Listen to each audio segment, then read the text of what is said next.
White House trade advisor Peter Navarro will travel to Ohio with the president. He joins us now. Peter, good morning. Good morning to you, sir. A stimulus package has not been announced. Travel to Ohio with the president. He joins us now. Peter, good morning. Good morning to you, sir. A stimulus package has not been announced. The new one, negotiations remain stalled. In your estimation, where are negotiations at this point? Mark Meadows, Steve Mnuchin here at the White House, leading the team up on the Hill. There seems to be intent on both sides to get to a deal. President Trump is a working class president. He knows the pain out there in the heartland, and we're going to get this done. But today is going to be a good day for America on the work front. I'm going with the president on Air Force One to the Pride of Clyde.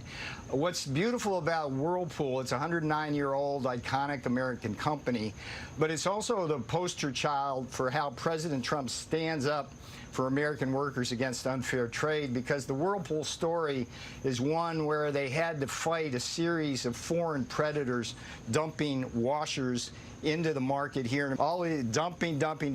President Trump in 2018 put a 50% tariff on washers, and now Clyde is booming, along with 8 other locations across America, including places like Findlay and Greenville and Marion in this great state of Ohio. So this is going to be a great day. All due respect to Whirlpool, when do you think a stimulus deal might be reached? Again, that's not my lane. I'm the assistant to the president for Office of Trade and Manufacturing. What I can do is break some news on CBS today, because the other thing we're doing that's going to be very important today, the president is going to sign an executive order which is going to deal with one of our most pressing problems related to this pandemic. If we've learned anything in this pandemic, is that we are dangerously dependent for our pharmaceuticals, medical supplies, and equipment on the rest of the world, and particularly with pharmaceuticals, the key starting materials, the active pharmaceutical ingredients, and the finished dosage forms which come to us. What this executive order does, it's a beautiful thing. It's pure Trump. It's Buy American for our government agencies like the Department of Defense, HHS, and Veterans Affairs. It sweeps away some of the regulatory barriers to traditional manufacturing of pharmaceuticals on our shores here, and innovation so we can keep drugs prices down. It basically pushes advanced and continuous manufacturing technology. So this is a beautiful package. The president is going to sign it today, but I would say to the people of America, it's so important as we fight this pandemic and possibly future problems that we bring our supply chains home, not just for pharmaceuticals, but for all of the critical things we need to make this a great country. Peter, why the focus, as these negotiations continue, why the focus on the payroll tax cut?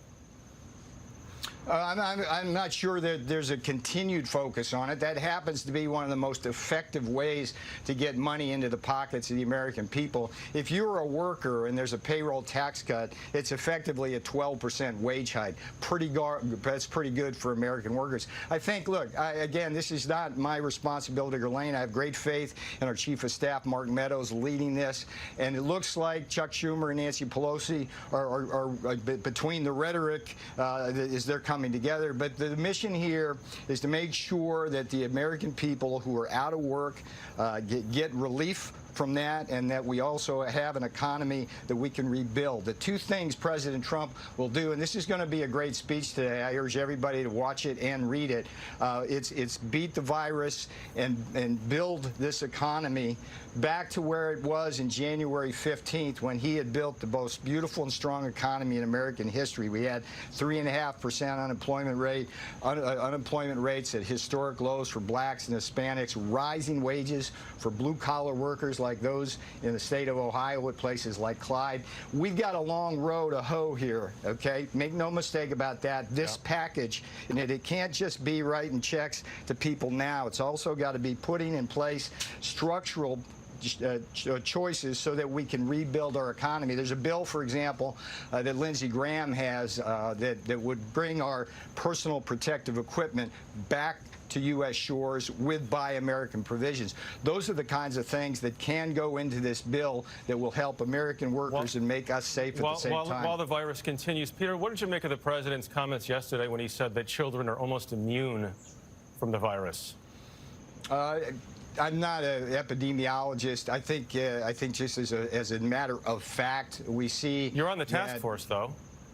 Actually, I'm not on the task force, but be that as it may, what I do, what my job, just so American people understand, folks like Tony Fauci, they're urging people to wear masks. My job is to make sure we manufacture enough masks. I'm the Defense Production Act policy coordinator. So when you have in Guilford, Maine, an increase in swab production of 20 million swabs, that's something that my office, working with the president, had something to do. When we stand up factories in 5 weeks, basically, to make N95 masks by Honeywell in Arizona and Rhode Island, that would be my lane. So I'll leave that science to the task force. My job is to make sure the American people have the pharmaceuticals and protective equipment they need.